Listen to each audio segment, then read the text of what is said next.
안녕하세요. 하루 필수 말씀 충전 하필 큐티 조정환입니다. 오늘 함께 나눌 하나님 말씀은 마태복음 28장 1절에서 20절까지 말씀입니다. 안식일이 지나고 이래 첫날 동틀 무렵에 막달라 마리아와 다른 마리아가 무덤을 보러 갑니다. 그런데 갑자기 큰 지진이 일어나요. 주님의 천사가 하늘에서 내려와서 무덤에 다가와서 그 돌을 굴려내고 그 돌 위에 앉게 됩니다.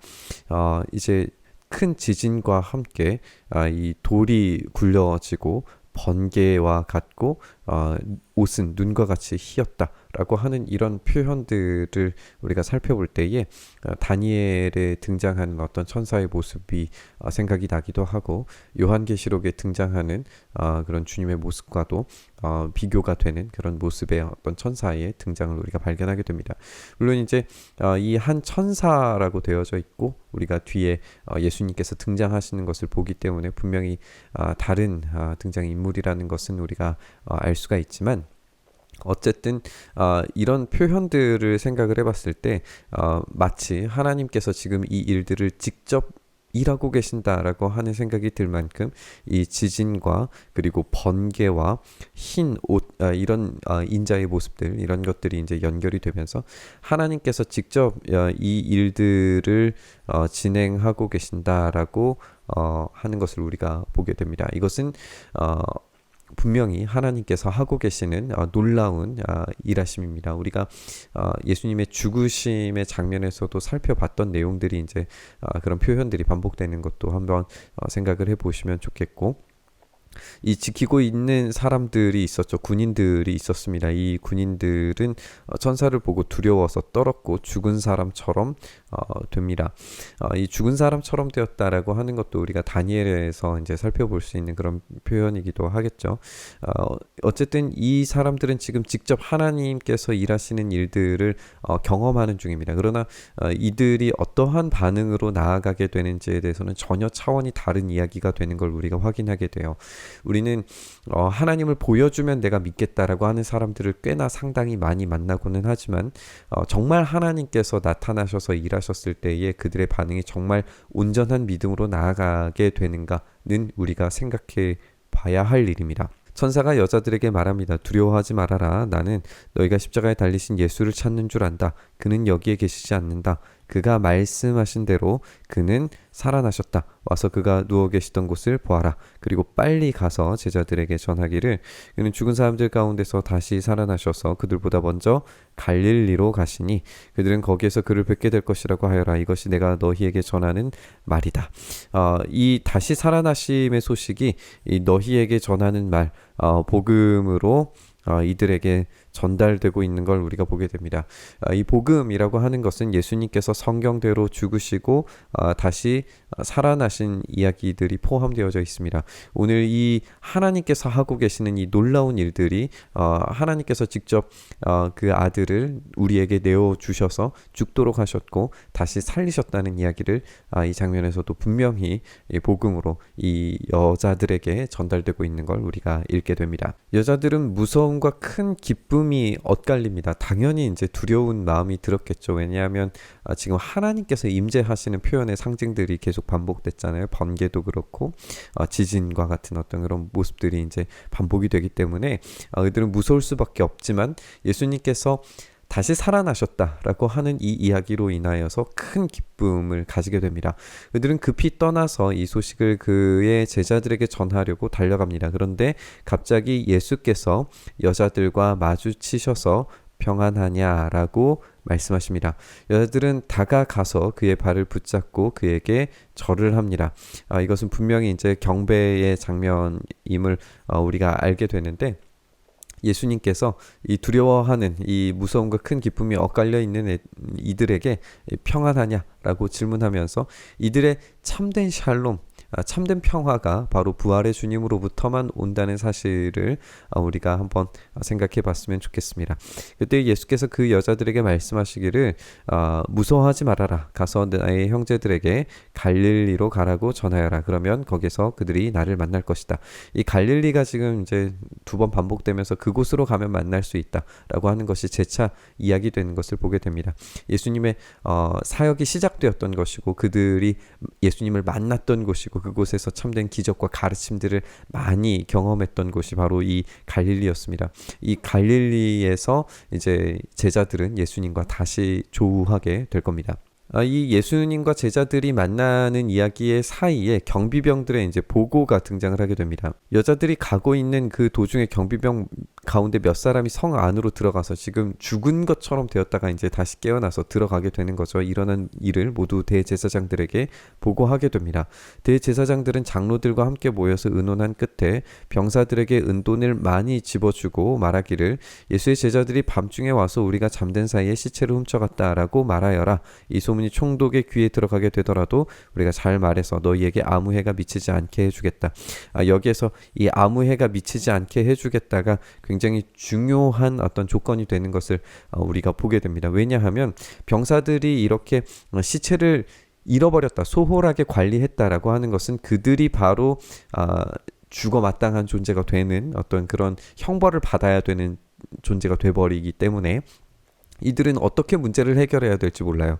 이들이 우리가 함께 살펴봤던 것처럼 이 로마의 군인들이라고 생각을 해보면 지금 총독의 귀에 들어가게 되는 것은 이 로마 군인들의 어떤 실패를 말하는 것이고 이것은 대제사장들과 장로들에게는 아주 중요한 어떤 건수가 될 수 있겠다라고 판단을 했던 것 같습니다. 어쨌든 이렇게 그들 안에서 조율되는 어떤 거짓들이 이야기되고 있고 이것이 통용되어서 그들이 돈을 받고서 시키는 대로 했기 때문에 오늘날까지 유대인들 사이에 퍼져 있다라고 그렇게 소문의 진실을 이야기하는 걸 우리가 보게 됩니다. 이 진실이 지금 제자들에게까지 그리고 이 글을 읽고 있는 사람들에게까지 유명한 이야기라면 이들의 어떤 이야기들의 어떤 진실성, 이 거짓들이 쉽게 폭로될 수 있었다는 것도 우리가 생각을 해볼 필요가 있는 것 같아요. 그들이 거짓으로 꾸며진 이야기는 얼마든지 그 진실이 드러날 수밖에 없었습니다. 왜냐하면은 진짜 증인들이 있었기 때문에 그래요. 그 사람들이 한두 명이 아니라는 것을 우리는 알고 있습니다. 그렇기 때문에 이 진실된 이야기를 아무리 거짓으로 포장해봤자 그 거짓은 쉽게 폭로되고 그들이 결국에는 정치적인 수단에 의해서 서로 야합하는 것일 뿐이지 그들 안에는 어떠한 진실도 없다는 것을 자기 스스로 보여주는 일이 되고 맙니다. 그렇게 이 진실된 부활의 이야기 사이에 여전히 거짓말하고 있고 여전히 하나님께 돌아오지 않는 거짓된 자들의 이야기가 여기에 등장을 하게 됩니다. 이제 11제자가 갈릴리로 가서 주님께서 일러주신 그 산에 이르르게 됩니다. 갈릴리가 뭐 작은 동네도 아닐 텐데 어떠한 특정한 산에 이르렀다라고 하는 것으로 봐서 예수님과 제자들의 어떤 깊은 관계가 있는 산이라고 우리가 생각을 해볼 수 있어요. 여기에서 내가 너희에게 명령한 모든 것이라고 하는 것을 연결시켜 본다면 아마 팔복이 선언되었던 그 산이 아닐까 생각을 해볼 수도 있을 것 같습니다. 어쨌든 이 산상수훈을 통하여서 예수님께서 가르치셨던 그 내용들을 제자들은 기억했을 것이고 그 놀라운 말씀이 선언되었던 그 산으로 가서 예수님을 만나게 됩니다. 그런데 이들의 반응이 놀라워요. 그들은 예수님을 뵙고 절을 합니다. 경배의 이야기는 마찬가지인데 여자들과 동일한데 그런데 의심하는 사람도 있었다라고 하는 이야기를 우리에게 들려줍니다. 물론 이 의심에 대한 이야기가 실제로 예수님이 거짓이 아닌가라고 의심할 수도 있겠지만 그들이 경배하고 있는 장면으로 보아서 이 의심은 우리가 마태복음 13장에서도 함께 이 베드로의 이 물에 빠지는 장면에서도 함께 살펴봤었는데 이 의심이라고 하는 것은 믿음이 부족한 상태라고 이렇게 생각할 수 있습니다. 이 믿음의 부족 상태에서 경배할 수 있어요. 지금 부활의 주님을 만났고 지금 새로운 주님의 변모하신 모습을 발견했음에도 불구하고 이들은 믿음이 부족한 상태입니다. 우리는 눈으로 보면 뭔가 대단한 믿음이 생길 것처럼 착각하지만 사실상 그렇지 않다는 거예요. 우리의 참된 믿음이 발현되는, 생겨나는 것은 이런 우리의 시각적인, 감각적인 것에서 오는 것이 아니라 그 말씀을 지키고 수행하는 데에서 온다는 사실을 우리가 기억해 봐야 됩니다. 예수님께서 다가오셔서 그들에게 말씀하시기를 나는 하늘과 땅의 모든 권세를 받았다. 그러므로 너희는 가서 모든 민족으로 제자를 삼아서 아버지와 아들과 성령의 이름으로 세례를 주고 내가 너희에게 명령한 모든 것을 그들에게 가르쳐서 지키게 해라. 보라, 내가 세상 끝날까지 항상 너희와 함께 있을 것이다. 여기서 한 가지만 좀 생각을 해보고 싶은 것은 지금 이 장소가 산이라고 제공되어져 있고, 그리고 예수님께서 이 하늘과 땅의 모든 권세를 가지고 계시는데 이들이 모든 민족으로 모든 것을 가르쳐 지키게 하라라고 하면서 이 모든이라고 하는 단어가 강조되고 있는 것을 우리가 읽게 되는데요. 산과 이 모든 권세와 그리고 모든 민족과 모든 땅, 모든 지역으로 지금 확장되는 이 개념을 잘 생각해 보면 하나님께서 천지를 창조하셔서 이 에덴 동산을 창설하셨을 때에 하나님께서 이 모든 권한을 아담에게 주셨었고, 이 아담이 할 수 있었던 것은 이 모든 동산의 실과를 먹는 것과 그리고 땅에 충만하여서 모든 것들을 다스리는 역할을 했어야 했다는 거예요. 그러면 이제 이 아담이 받았던 그 명령, 창조의 명령이 지금 예수님을 통하여서 새롭게 갱신된다라고 하는 이미지를 우리가 확인을 해볼 수가 있습니다. 이렇게 예수님께서는 마지막 명령을 하시면서 이것이 새롭게 갱신된 아담의 언약이며, 이것이 새롭게 부활하신 예수님께서 새로운 이 창조의 명령을 이들에게 부여하심으로써 이들이 새롭게 창조된 하나님 형상으로서 살아가게 될 어떤 모습들에 대해서 말씀하고 계시고 명령하고 계시는 걸 우리가 보게 됩니다. 그랬을 때에 이들이 이 명령을 수행하면, 이들 안에 이 명령이 수행되면 이들이 여전히 의심하고 경배하고 있지만 여전히 의심하는 존재에서 참된 하나님 형상을 회복한 새롭게 창조된 인간으로 변화하게 될 것을 우리가 생각을 해볼 수 있게 됩니다. 이렇게 우리가 마태복음 말씀을 함께 모두 묵상해 봤습니다. 우리 주님께서 부활하셨을 때에 그 새로운 창조의 명령이 우리에게 전달되었다는 사실을 우리가 기억해 봤으면 좋겠습니다.